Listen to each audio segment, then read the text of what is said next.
Well, good afternoon, one and all. Good to see everybody again and hear the nice buzz of conversation as we enter our last session here at this wonderful conference. It's the poem is Sacrament, and it's the plenary address of Dr. Albert Gelpi.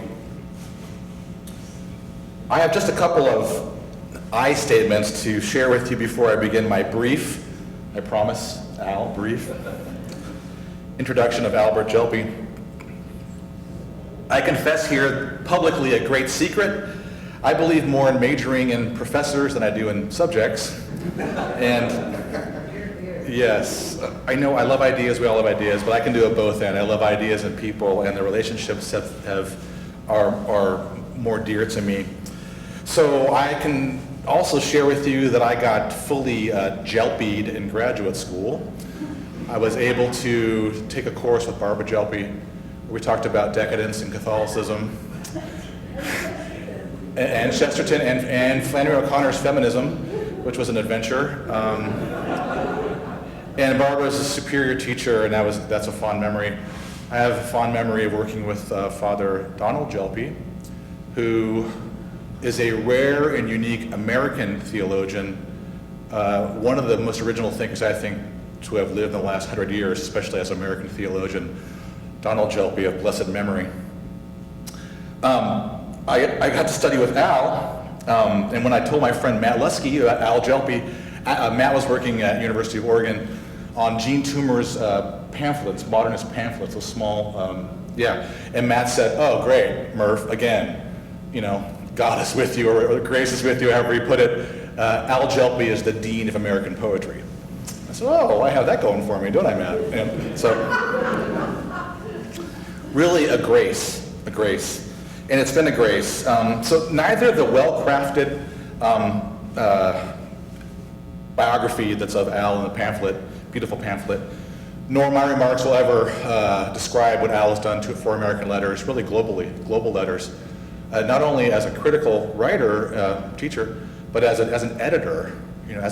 Al is a superior editor.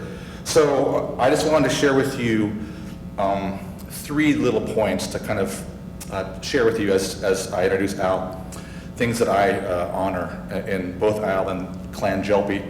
So the first thing I'll say is generosity. Al is a member of my dissertation committee. Imagine having one of the world's premier editors being on your committee. And then to have a unique, humane sense of giving, right? So the readings of my dissertation, my rough amateurish work, were so carefully commented upon over and over again. Imagine that. I'll forever be thankful for that attention, Al. Thank you. I repay that in kind, I hope, by being that way with my students. So, secondly, I learned about dialogue. Dialogue was always kind of a spineless word for me until I met Al and Barbara and Donald particularly. Dialogue is kind of sacramental. And to have intimate companionship about the things that move us as they do, and to share that together is something special, especially in this professional context, which can be kind of rough, academia. And so to live that, to see it, and really Al and Barbara together, the dialogue they had as a couple, when we'd have dinner and with my family, my wife and I learned how to be a better married family person.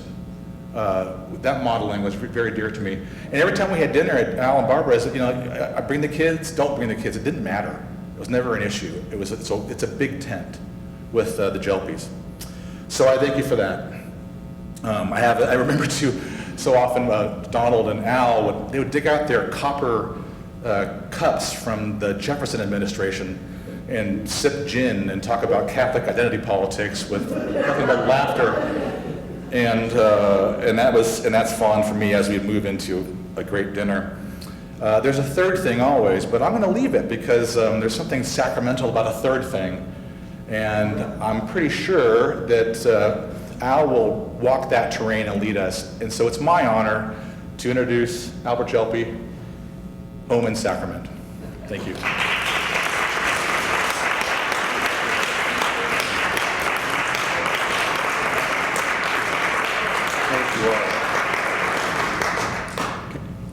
And you can hear me. Oh, I can hear myself, so that's good. Does everybody have the free literature? Yes, okay, good, great. Isn't it wonderful that here we are concluding our 2 days of talk about Denise on her 93rd birthday. It's just absolutely incredible. I don't know whether that happened by chance or through the power of the Holy Spirit, or... It's the only time this room and that room was available in October. No, I think maybe it was through Denise's little intervention on her own behalf. I want to join with all of us who've been up here on this end of the room in thanking those who made this wonderful conference possible. Particularly Marco and Missy, maybe, yes, there you are, thank you, great. It's been an extraordinary time for all of us who've been here. As you hear when I start giving you my paper, what I have to say is going to intersect with and move out in and out of things that have been said, ideas that have been presented in earlier presentations, and even I'm be talking about a couple of poems that have come up. But I think that might not be a bad thing at the end of the conference, as a way of, I hope, pulling our 2 days together in giving them some kind of finish. I particularly think my talk is going to resonate with Kevin's opening talk, and so in our end is our beginning, as always. My paper is called "The Poem as Sacrament," and I want to dedicate it to my brother Donald. Like his fellow Jesuit William Lynch, Donald was a theologian who was deeply informed and deeply inspirited by the poetry of the world. So, Donald, this is for you. The poem is Sacrament. The development of Denise Levertov's poetic career can be schematized into 3 phases. In the 1950s and early 60s, when she was most closely associated with the Black Mountain poets, there are the imagist epiphanic poems celebrating the wonder of ordinary, everyday experiences. Then in the late 60s and 70s came the poems of political protest, occasioned mostly by the Vietnam War. And finally, in the 80s and 90s, poems from an explicitly religious and Christian perspective. She correctly saw this development not in terms of shifts and changes, but in terms of a continuous progression. She called herself several times a pilgrim, and her pilgrim's path, though by no means without stresses and distresses, was guided by a clear motivating impulse. Looking back in 1984 over the way she had come, she said that, these are her words, she said that the acknowledgement and celebration of mystery probably constitutes the most consistent theme of my poetry. The acknowledgement and celebration of the mystery in nature, in people, in the astonishing experiences of daily life. So what I want to do is follow Levertov's pilgrim's path, using her own words and looking with some attention to a few of her poems, in order to clarify her sense of mystery and trace the unfolding of what Flannery O'Connor called a sacramental view of life. I looked up sacrament in the Catholic Encyclopedia, and the Catholic Encyclopedia speaks of sacrament in its broadest sense as, and this is a quote from the Catholic Encyclopedia, sacrament is the sign of something sacred and hidden. The Greek word is mystery, so that the whole world is a vast sacramental system in which material things are unto men and women the signs of things spiritual and sacred, even of divinity. And the great 18th century Puritan theologian, Jonathan Edwards, called his journal of nature observations and meditations images or shadows of divine things. Moreover, and this is the real point of my argument, for a fiction writer like O'Connor or a poet like Levertov, language itself takes on a sacramental character and function, as the materiality of words, with their complex and sometimes hidden meanings, become signs through which, but also in which, we discover the mystery of things. The poems and the stories are not just about sacraments, but are themselves sacrament. In Levertov's essays and her wonderful memoir, Tesserae, she reflected on the autobiographical origins of her pilgrimage. Her father, Paul Levertov, was a Russian Hasidic Jew who converted to Christianity and met Beatrice Spooner Jones in Constantinople. They were married in London, and Paul became an Anglican priest active in Jewish-Christian dialogue. One of Paul's ancestors was the well-known Hasidic visionary and scholar Schnauer Zalman. And Beatrice was a descendant of the Welsh visionary Angel Jones of Mold. When Denise married the American writer Mitchell Goodman in the late 40s and came to live in New York, she immersed herself in American culture, so different from the English, and in the poetics of American open form poetry, so different from the English. Under the influence of Robert Creeley, Robert Duncan, and especially William Carlos Williams, she developed her own voice and sense of form. But though at this point she considers herself religiously agnostic, as several of previous speakers have noted, there could be no doubt, even in these poems of the late 50s and 60s, about her fundamentally religious sense of existence. Her seminal essay, Some Notes on Organic Form, which again we heard some discussion of earlier, published in 1965 after a long gestation, was clear about the poet's vocation and about the function of language in expressing, these are her own words, the religious devotion to the truth, to the splendor of the authentic. I love that phrase, the splendor of the authentic. Here is a key passage from the essay. He says, to contemplate comes from templum, temple, a place, a space for observation, marked out by the augur. It means not simply to observe, to regard, but to do these things in the presence of a God. And to meditate is to keep the mind in a state of contemplation. Its synonym is to muse.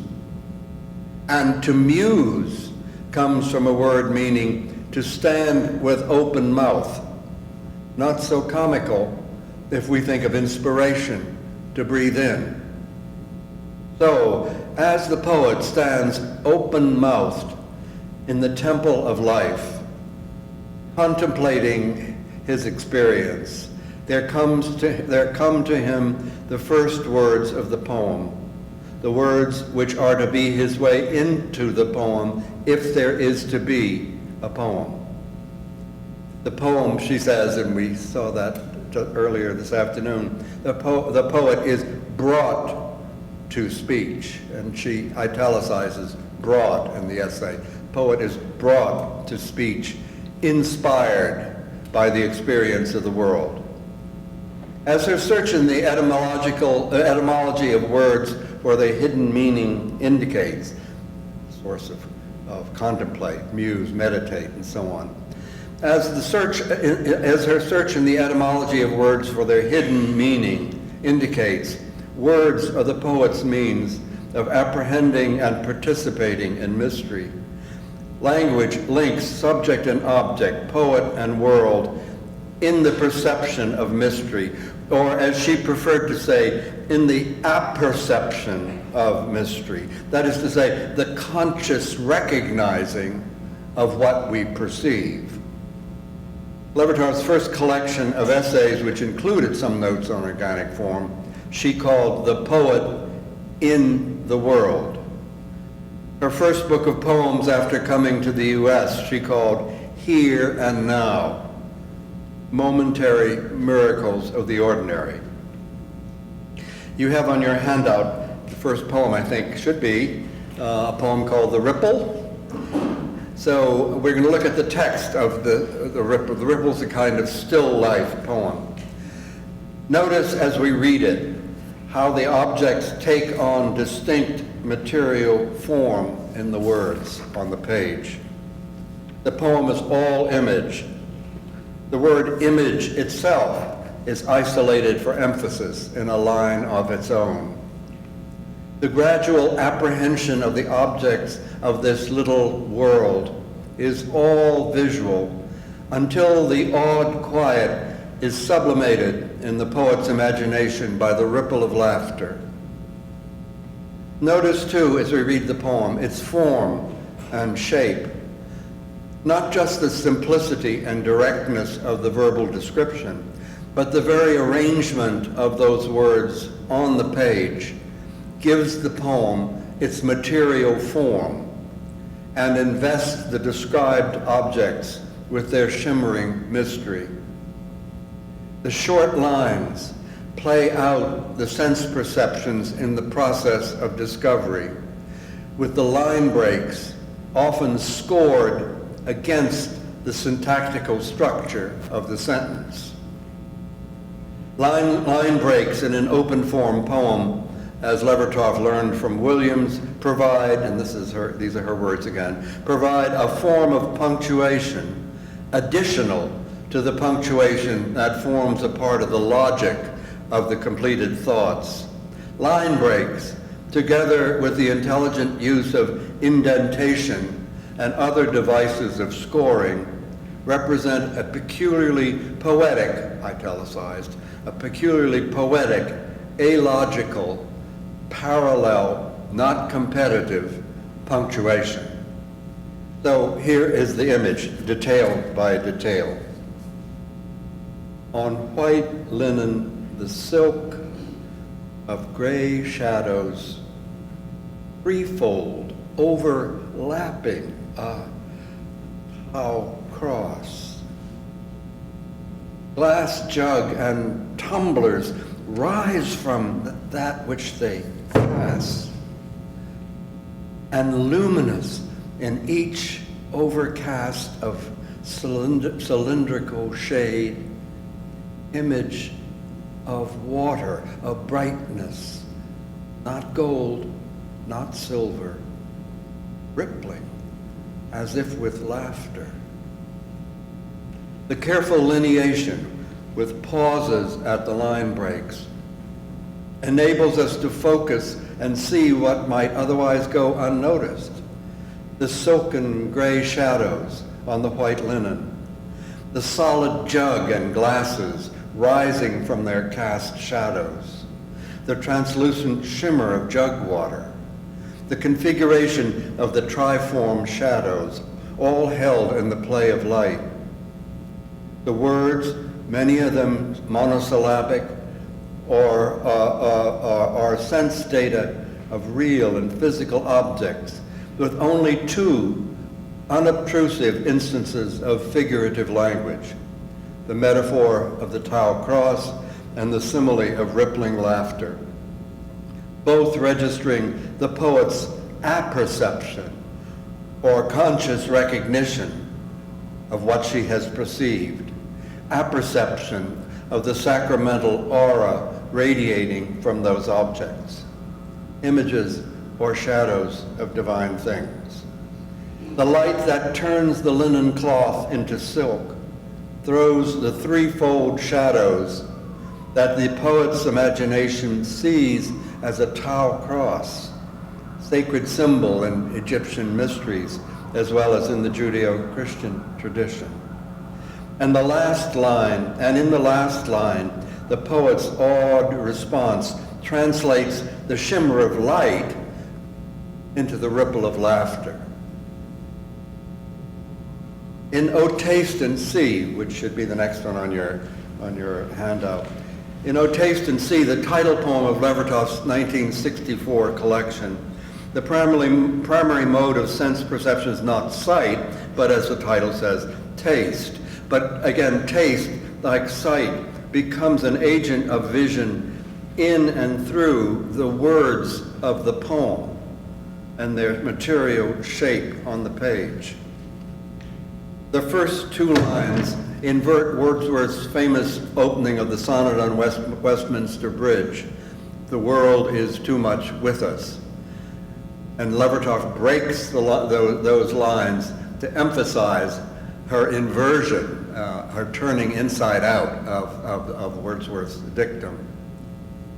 Notice, again, the careful punctuation of line breaks and stanza breaks throughout the poem, as Levertov diffuses the focus of Poem 34 on the Lord into savoring the world around us. So here's the poem. The world is not with us enough.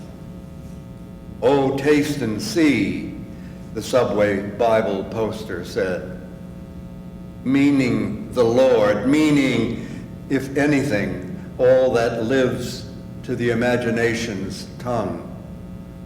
Grief, mercy, language, tangerine, weather, to breathe them, bite, savor, chew, swallow, transform into our flesh, our deaths, crossing the street, plum, quince, living in the orchard, and being hungry and plucking the fruit. Yes, she's saying, we know with Wordsworth, and we know with the psalmist that we live in a post-lapsarian world. But instead of escape from or resistance to our fallen Eden, Levertov's injunction is to incorporate as much of it as we can into our brief lives, our flesh, our deaths. Pluck the fruit and eat it. Offspring of Adam and Eve, we should incarnate our mixed experiences into our mortal selves. Oh, taste and thereby see through the tongue. Language, the rhythm and taste of the words, is the substantiation of tasting and seeing. In fact, is the transubstantiation of tasting into seeing. Grief and mercy, life and death are not disembodied concepts or opposed concepts, but individual experiences we all know, as palpable and full of taste and vision to the imagination's tongue as plum and quince and tangerine. In the course of the 60s, grief and violence began to encroach upon and darken Levertov's sense of wonder at the beauty and mystery of the world. Her first political poem was a sequence written during the trial of the Nazi Adolf Eichmann in Jerusalem. It appeared in the Jacob's Ladder, the collection before O Taste and See.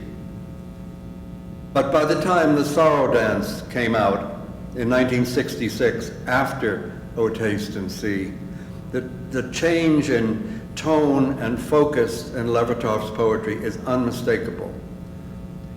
Personal epiphanies no longer suffice in the world that she saw more and more as riven by war and violence and injustice. The poet was not an individual in a private world, but increasingly she came to see, belong to a community, locally, nationally, even internationally. As American involvement in Vietnam deepened, she and Mitchell Goodman found themselves increasingly involved in the peace movement and public protests against the war. Many poets spoke out against the war, and engaged in public protest, but none more actively and urgently than Levertov. And when her English sister Olga, whose life was driven by social activism in various causes, when Olga died in 1964, Levertov's elegy, A Lamentation, and the series of Olga poems that followed signaled her conversion to engagement with the world at a social and political level. The visionary and celebratory poems continued, but what stood out in the Sorrow Dance were the poems for Olga and a final section of poems titled Life at War. These poems opened an argument between Levertov and her beloved friend and mentor, Robert Duncan, an argument that deepened and intensified and finally ruptured their long association in the early 70s.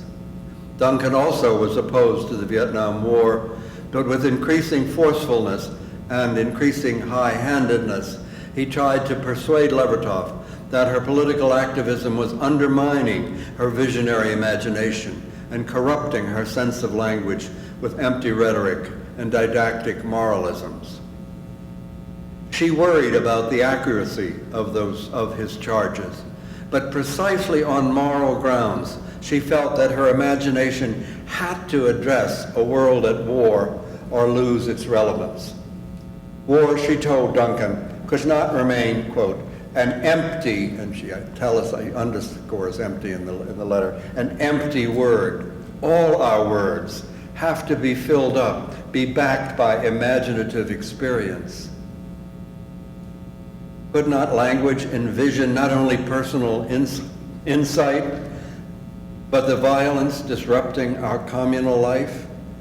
Couldn't language become an agent of political action and social change?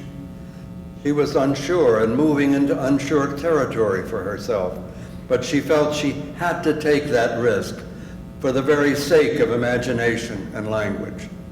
And her book-long journal poem, Staying Alive, published in 1971, reenacts this dialogue with herself, as at the same time she finds assurance in her new course in the nascent community of fellow activists opposing war and seeking to imagine a just and peaceful society. In a 1991 essay, Levertov traced her political development back to her Judeo-Christian household. Quote, being the child of a socially conscious family, conscience and circumstance virtually forced me into the politics of the anti-war movement of the 1960s and on into the broader anti-nuclear, environmental, and social justice concerns which evolved from it. In the toe-to-toe showdown with Duncan about the possibility of a genuine political poetry, she acknowledged to him the religious basis of her position. This is from one of her letters. Extraordinary exchange that occurs in the early 1970s, which the two of them just battled it out in letters that go on 5, 6, 7 pages. She tells Duncan, people in general have shared this belief, basically, in many times and places, of faith in man's potential, his capacity for goodness, certainly in Christian times at least. The concept of the incarnation is the concept of man's redeemability, however fallen into corruption. For man was made in God's image. Even skeptics and atheists, and she probably would have included herself in that group at this point, even skeptics and atheists cannot help being culturally affected by that concept. What's more, she tells Duncan the anarchist, quote, the concept of the incarnation locates the individual in a community. It means we are members of one another. I've always believed that, she says. Levertov would later admit that while I have never felt that my political commitments were in themselves detrimental to my work, easier to be that clear about it after the fact, I think. The challenge of incorporating politics into poetry is one I have taken up with varying success. some good poems, and some bad ones, no doubt, resulting. Among the very good ones is the poem we looked at in another context earlier, Advent 1966, and that should be in your packet. Advent 1966 engages the strenuous, pained effort to redirect her poetic seeing toward filling the word war with an imagined vision of what it actually means.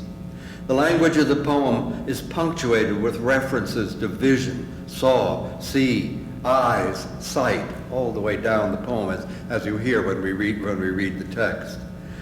The poem underscores what it sees by setting itself in stark contrast to what Robert Southwell sees in his poem, The Burning Babe. Southwell was an Elizabethan poet, Jesuit priest, martyr, and later canonized saint. And The Burning Babe is a Christmas poem in which Southwell sees the newborn Christ child, aflame in the snowy landscape, burning with the love and passion that will redeem sinful humans. I think I'll take a moment. It's not a long poem. Let me read you the Southwell poem so you can see how she's using her poem as counterpoint to it. So this is Robert Southwell's The Burning Babe. As I in hoary winter's night stood shivering in the snow, surprised I was with sudden heat, which made my heart to glow.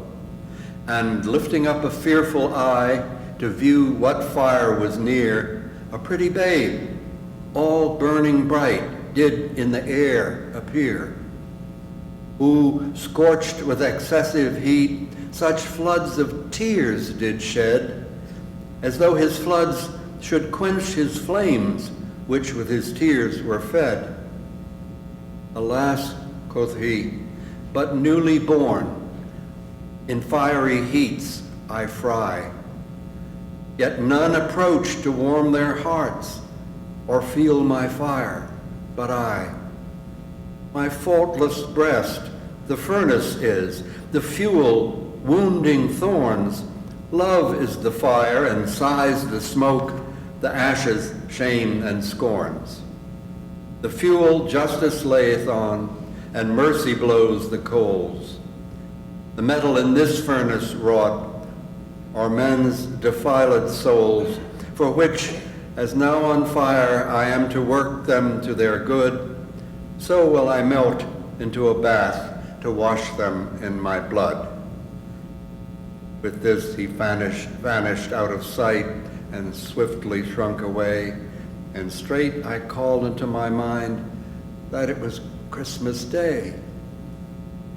See the Elizabethan metaphysical conceit being worked out in that poem.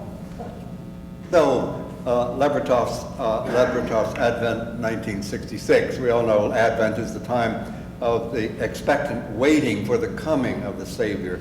But you'll hear that Levertov's Advent in Vietnam is a scene of senseless suffering without end, seemingly, without redemption. Here's the text of Advent 1966. Because in Vietnam, the vision of a burning babe is multiplied. The flesh on fire, not Christ, as Southwell saw it, prefiguring the passion upon the eve of Christmas, but wholly human and repeated, infant after infant, their names forgotten, their sex unknown in the ashes, set alight, flaming but not vanishing as his vision, but lingering. Cinders upon the earth, or living on, moaning and stinking in hospitals 3 a bed. Because of this my strong sight, my clear caressive sight, my poet's sight I was given, that it might stir me to song, is blurred. There is a cataract filming over my inner eyes, or else a monstrous insect has entered my head and looks out from my sockets with multiple vision, seeing not the unique holy infant burning sublimely, an imagination of redemption, furnace in which souls are wrought into new life, but as off a belt line, more senseless figures aflame. And this insect, who is not there, it is my own eyes do the seeing. The insect is not there. What I see is there. Will not permit me to look elsewhere. Or if I look, to see except dulled and unfocused, the delicate, firm, whole flesh of the still unburned. The poem's longer than the ripple or "O taste and see," and so are the lines. And they need to be, as Denise's imagination struggles against its natural inclinations to encompass and speak the all but unspeakable horror of what she imagines in Vietnam. What's more, these rhythms and lines are differently but no less organically and skillfully scored than in the previous poems of celebration. Here the imagination's tongue is put to the ultimate test. Its words stretch into long, loose, meandering sentences as they circle the image uneasily again and again, like the helicopters raining napalm on the innocent. They turn back on themselves, bumping haltingly from phrase to repeated phrase. The alliterations catch the incomprehensible contradictions in what she sees. Vietnam vision, burning babe, flesh on fire, holy human with its pun on holy. The succession of present participles renders the ongoing immediacy of the suffering, flaming but not vanishing but lingering, living, moaning, and stinking. And the repeated words press home the scope of the tragedy. Burning, fire, flaming, burning, still unburned, multiplied, multiple, repeated, holy human, whole flesh, infant after infant, not vanishing. In self-defense, the poet invokes metaphors to distance and disengage what she sees. She says a cataract clouds her vision. A monstrous insect has invaded her sight. But she quickly discards those contrivances to confront the fact that what she imagines is true fact, is there, and is still consuming infant after infant. The anguished language and outcry in poems like Advent's 1966 may constitute less sacramental revelation than prophetic witness, but they proceed, as Levertov told Duncan, from a conviction that the incarnate sacredness, they proceed from a conviction of the incarnate sacredness of the individual life and of the human community. During those years of personal and political upheaval and change, Levertov gathered strength and confirmation in the fellowship of other activists, and particularly in the witness of people like Dorothy Day, Daniel Berrigan, Thomas Merton, for whom theological commitment predicated political commitment.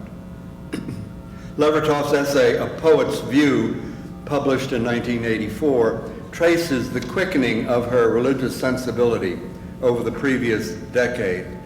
Looking back to her early poems and to the poetics articulated in some notes on organic form, she recognizes that she had felt from the outside that, quote, the concept of inspiration presupposes a power that enters the individual and is not a personal attribute. And recently, she says, that power, quote, began to be defined for me as God, and further, as God revealed in the Incarnation.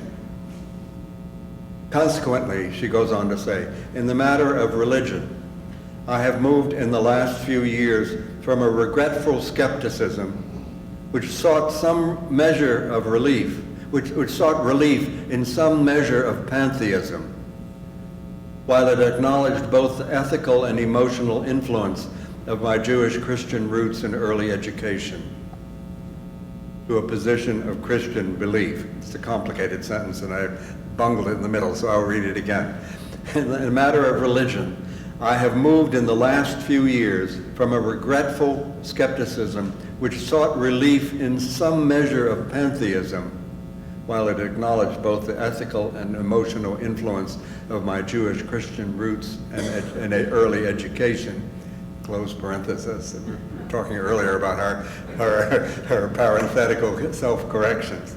Moved from that to a position of Christian belief. The agnostic pantheism of earlier poems like O Taste and See has been subsumed in the mystery of the Incarnation.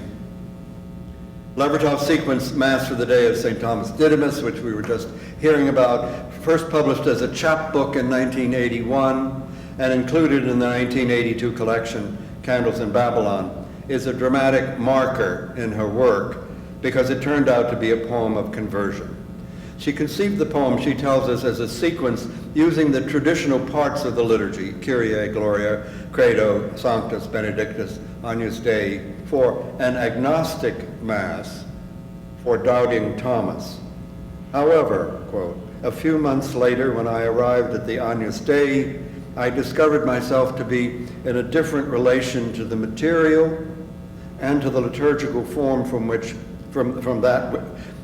I've discovered myself to be in a different relation to the material and to the liturgical form from that in which I had begun.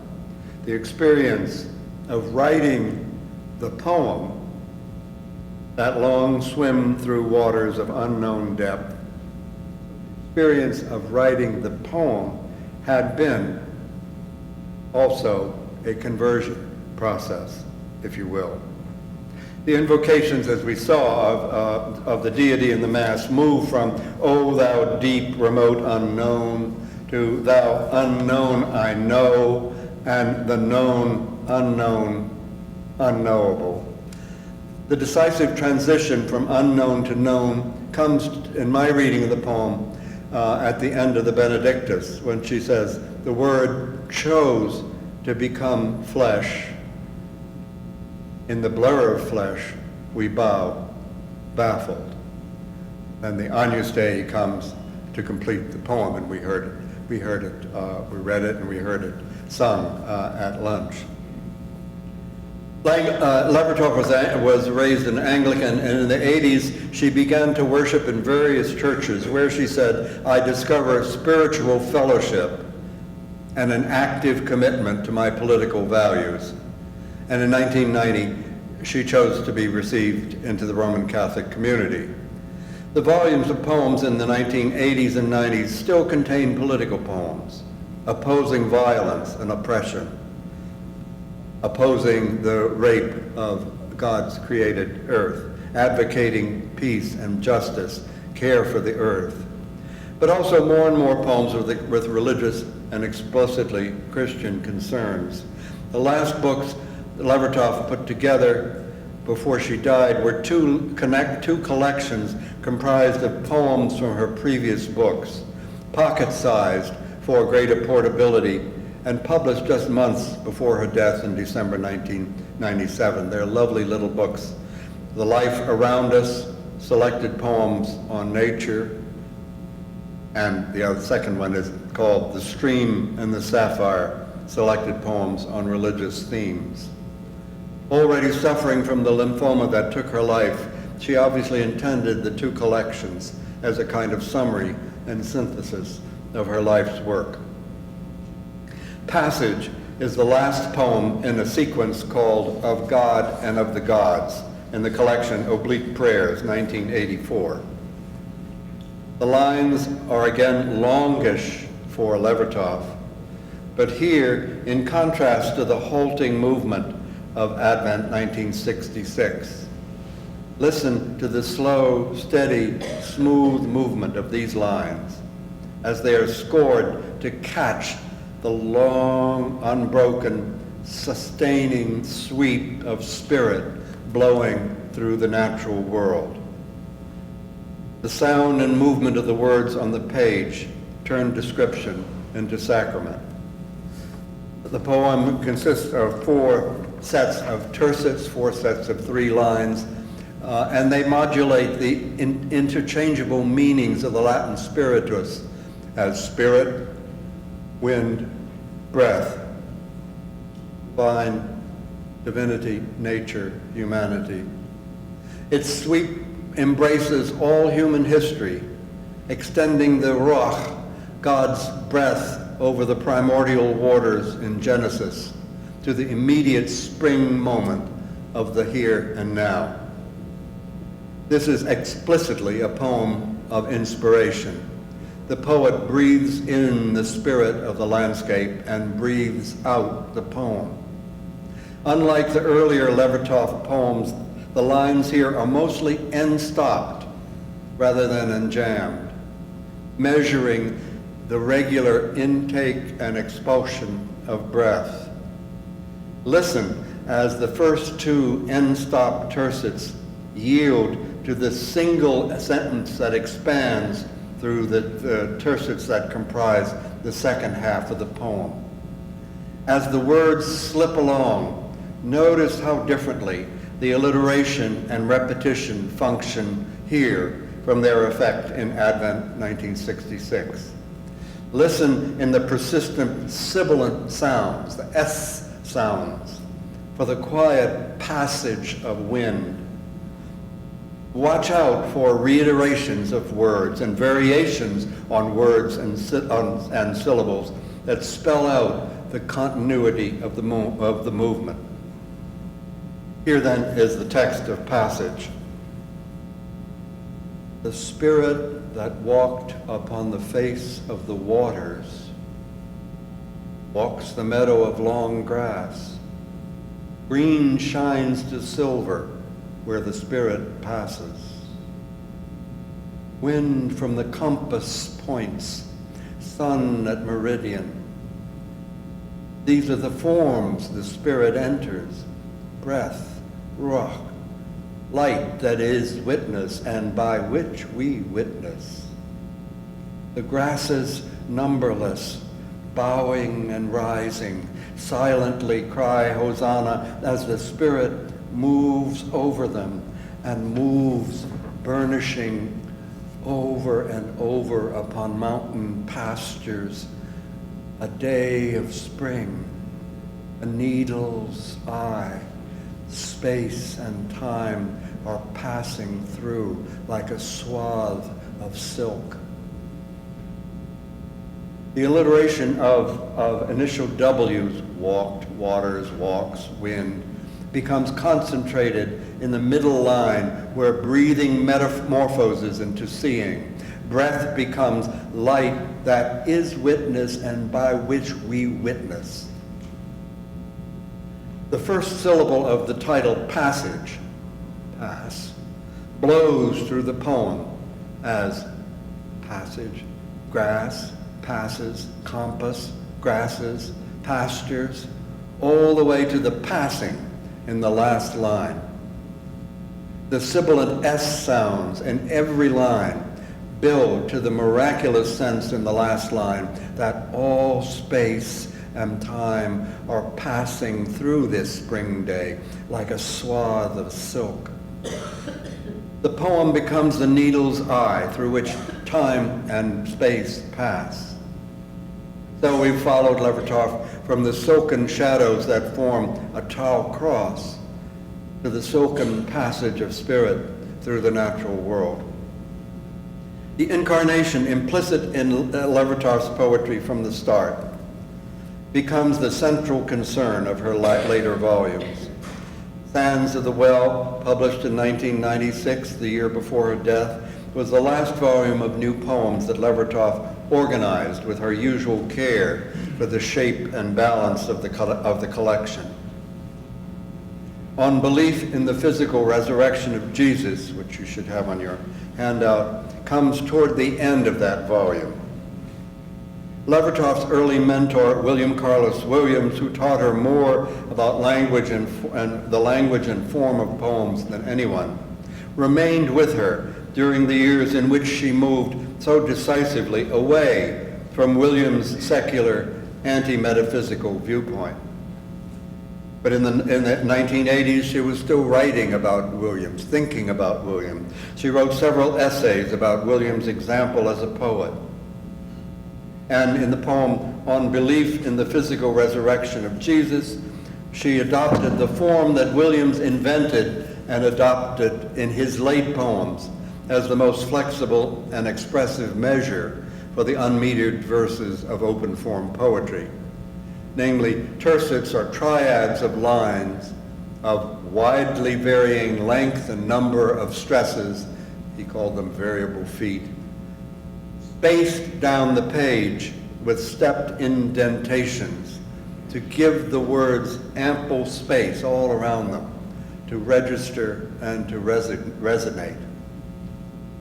We'll read the text of the poem, but I wanted to point out, as Donna told us before, that the second line is a quotation from Marianne Moore, and from Marianne Moore's poem called Poetry, which rejects poets who exalt language to disembodied concepts and airy abstractions, or reduce language to mere semantic signs and symbols. Levertov's metaphor for such poets in the poem is epiphytes, air plants that live like moss on the atmosphere. In her poem, Moore proposes instead that poets be literalists of the imagination, whose words are grounded in the materiality of the world. Levertov has, of course, all along been a literalist of the imagination, and so was Williams, whose dictum was no ideas but in things. So this poem brings Levertov full circle back to Williams, but with the incarnational vision that she arrived at on her pilgrimage. So here's the text of the poem. It is for all literalists of the imagination, poets or not, that miracle is possible and essential. Are some intricate minds nourished on concept as epiphytes flourish high in the canopy?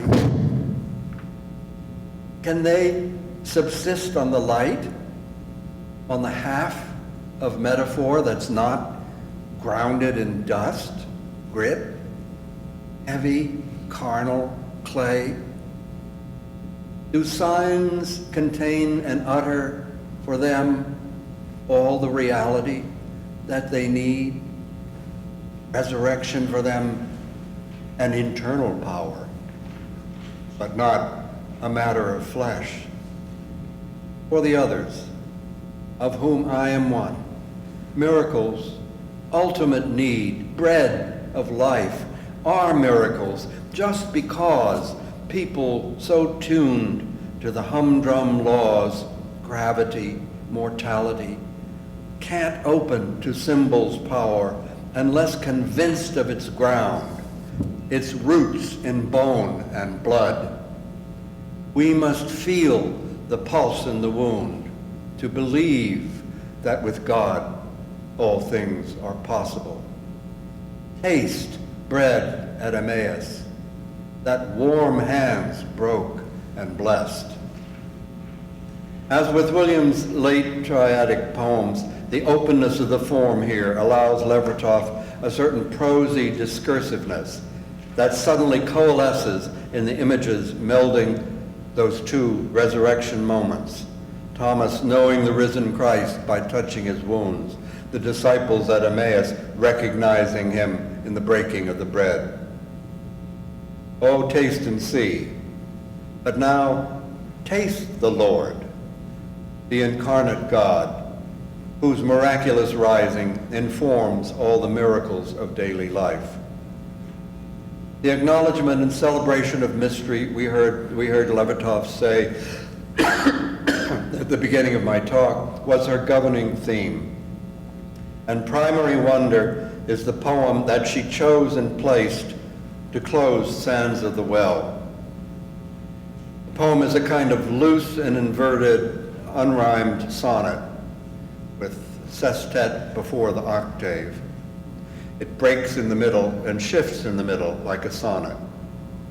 The courtly charade of metaphors in the opening sestet, banished by the awed prayer of the octave. So here is primary wonder.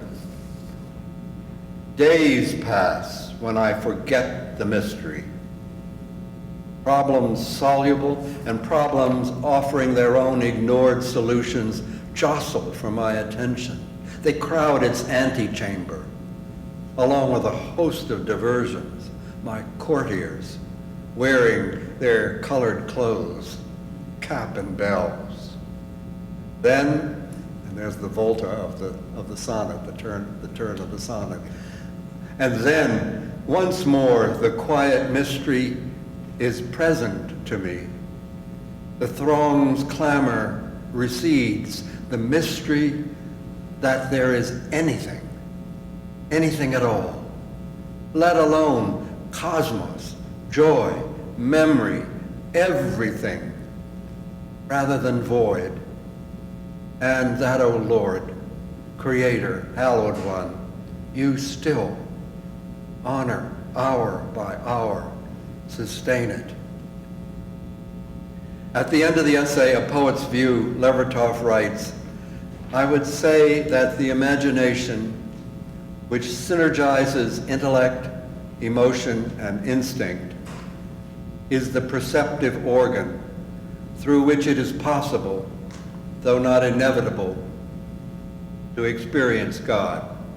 I'll read that sentence again. This is so, it's so tightly written and so crucial for it.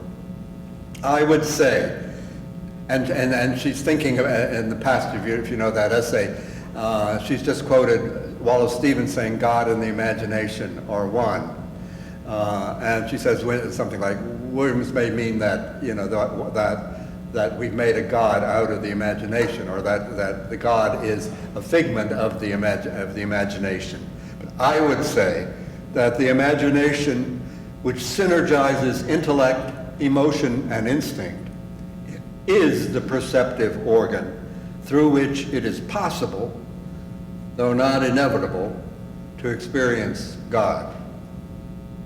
If and when that happens, and I think it happened often enough in Levertov's work, then the material words of the poem, not just their meaning, but their sound and shape and movement, constitute the sacramental manifestation of that moment's grace.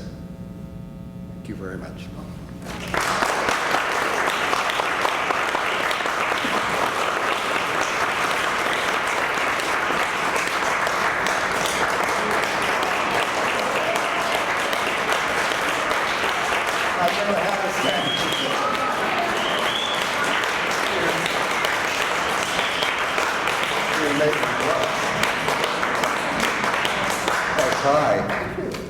Thank you, Al, very much.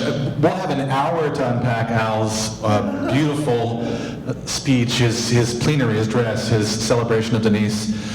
We can do one or two here, and then we'll invite Mark and Missy up. We do want to honor the conversation and keep it nourished by some immediate responses. Anybody have anything they want to say or ask or comment about Al's address?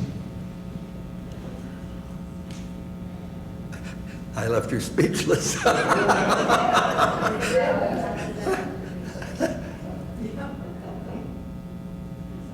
Well,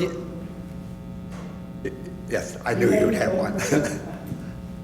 Al, I'm so grateful for this. As such a teacher and of poetry, and there's such a deep care and attention to what's happening in the dynamics of the words and the lines, The S's, I never saw those S's before. I just never saw them before. You just open our eyes, or at least I'm not in the same place of seeing, so I need your eyes to see this, and I just love Oh, it. taste and see. And try to see. I think it was Northrop Frye said that literature tries to become a single, all-encompassing thing, and many authors' work moves towards that. I'm seeing John Hassler, the Minnesota novelist, all of it's becoming a chronicle of northern Minnesota. But in Primary Wonder, I see a summation of some of the things we saw earlier today. Let alone cosmos, joy, memory, everything rather than void. That's Julian, that's the After Mind Walk, that's so many of the others. It's like she just keeps rolling them all together. Each one unique, but each one kind of summing up what came before. Yes.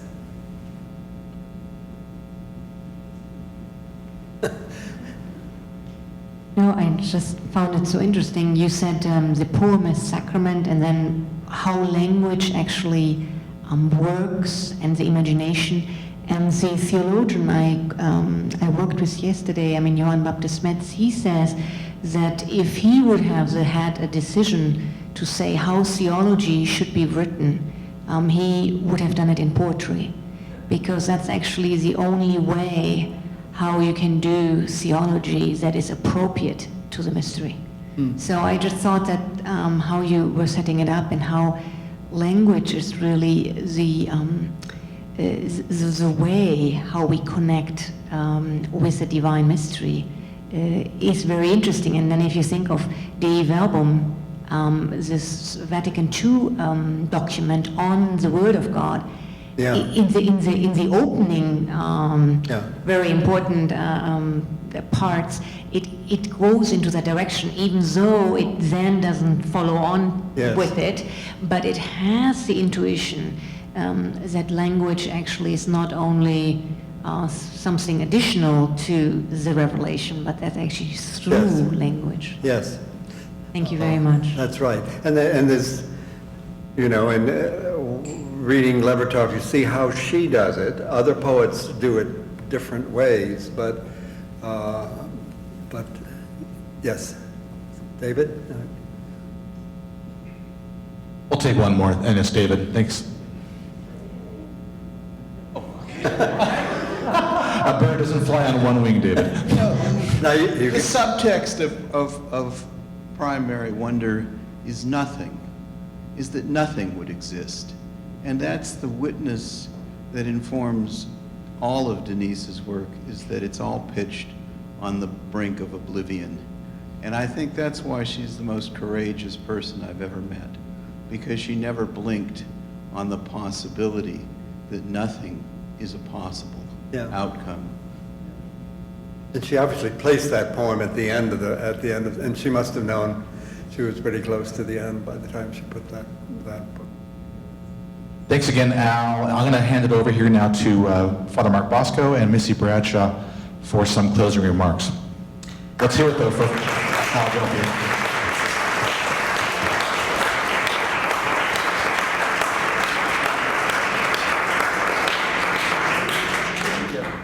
Okay, so we're going to say just a few comments, and then Al wants to take us one more time back through a poem. So, Okay, so I wanted to thank all of you for coming. When Mark Bosco brought me onto this project a year ago, it was already well underway, so I want to thank the organizing committee for letting me join them, for making space for me. Our organizing committee was Ed Block, Mike Murphy, Kevin Burke, Al Gelpi, and Steve Schlesinger, who is not able to be with us. And I'd like to thank them for all their work. I want to thank the plenarists who started out as dreams that we hoped would come, for giving this shape. And of course to the panelists who brought your insights and analyses and imagination to make this take shape in ways that we can't possibly have imagined when we first started putting this together. And of course to the poets and to the musicians who made this so much more than a regular academic conference. This was so special. So thank you for making it truly interdisciplinary and aesthetically beautiful. Thank you to Mark for inviting me to be a part of this. What a pleasure it was to learn from all of you throughout this past year.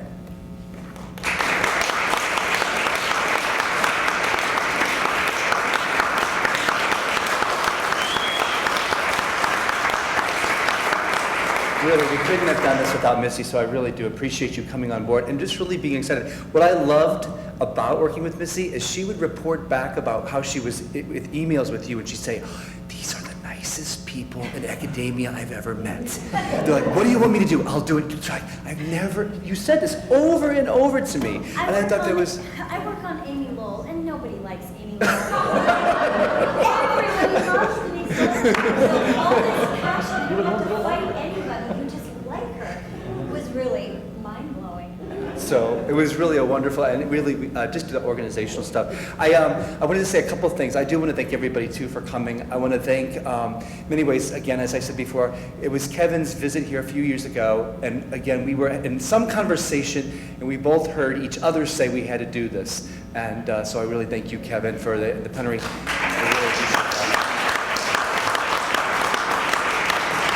Alberto Caramia, thank you very much. Just really appreciate that. I want you to know, though, that the structure of this couldn't have happened without Gabby and John, wherever they are.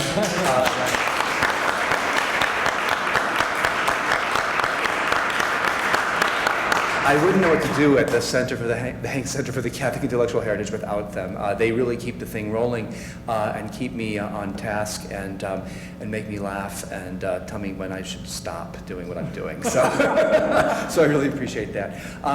Very good. Al wants to read a poem, and we have some champagne that we're going to pour in just a second because it is Denise's birthday. And after the poem, we're going to have Delia come up to lead us in Happy Birthday, but hopefully by that time we'll have all gotten. So after this poem, we'll kind of go get some drinks. We'll all hold them, hopefully, wine, beer, whatever we hold, and then we'll sing Happy Birthday to her, okay?